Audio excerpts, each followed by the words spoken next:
ड्रामे की next episode में आप लोग देखेंगे कि नौशेरवा ने किस तरह से जाफ़र को सिर्फ आधे घंटे का वक्त दिया है दुआ को ढूंढने का। जब से नौशेरवा को जाफ़र के ज़रिए ये मालूम हुआ है कि दुआ वाकई ही में किसी मुसीबत में है, नौशेरवा का बस नहीं चल रहा कि वो हर तरफ आग लगा दे।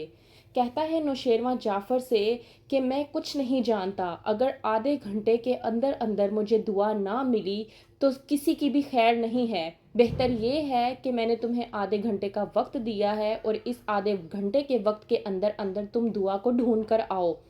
जाफ़र हो चुका है परेशान कि इतने कम वक्त में वो आखिरकार दुआ को किस तरह से ढूंढे। जाफ़र आकर बताता है नौशेरवा से कि साईं, आपने जो कुछ भी कहा था वो सच साबित हुआ। आपने कहा था कि दुआ बीबी किसी मुसीबत में है और ऐसा ही हुआ। दुआ बीबी के साथ कुछ बहुत बुरा हुआ है, लेकिन क्या बुरा हुआ है इस बारे में मैं कुछ नहीं बता सकता, क्योंकि इस बारे में मैं पता नहीं लगा सका। इस बात पर नौशेरवा को बेहद गुस्सा आता है और वो कहता है कि मुझे किसी भी सूरत हाल में दुआ सही सलामत चाहिए, तो बेहतर ये है कि उसको जाकर ढूंढो।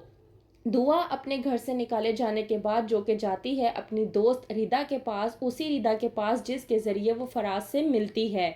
जाकर कहती है रिदा से कि मैं कुछ दिन के लिए तुम्हारे घर पे रुकना चाहती हूँ, लेकिन रिदा दुआ को धक्के मार कर घर से निकाल देती है और कहती है रिदा दुआ से कि तुम जैसी लड़की से मैं दोस्ती रखना तो दूर, तुम्हें बुलाना तक नहीं पसंद करती।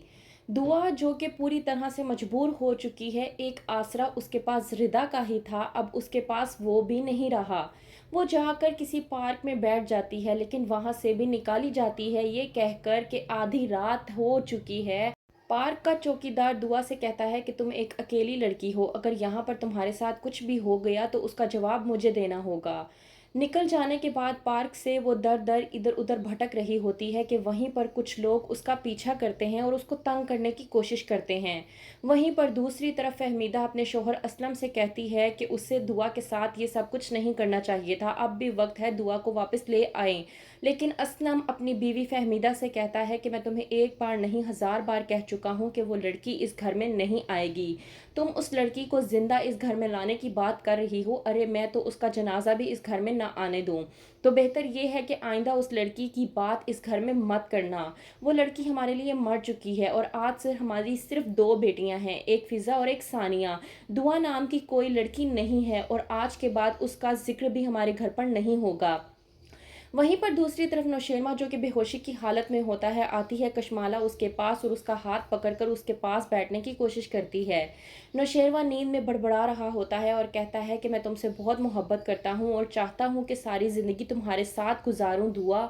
जब कशमाला नौशेरवा के मुंह से दुआ का लफ्ज़ सुनती है तो वो हैरान परेशान होकर रह जाती है और परेशानी के आलम में सोच में डूब जाती है कि आखिरकार ये दुआ कौन है जिसके बारे में नौशेरवा बात कर रहा है।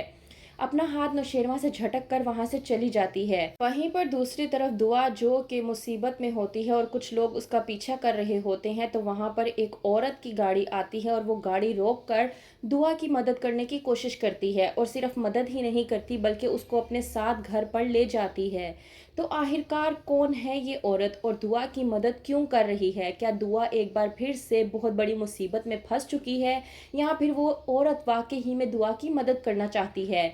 क्या जाफर आधे घंटे के अंदर दुआ का पता लगा पाएगा? क्या नौशेरवा और दुआ की ज़िंदगी एक नए सिरे से शुरू होगी? क्या होगा आगे? मज़ीद जानने के लिए देखते रहिए ड्रामा सीरियल जानिसार।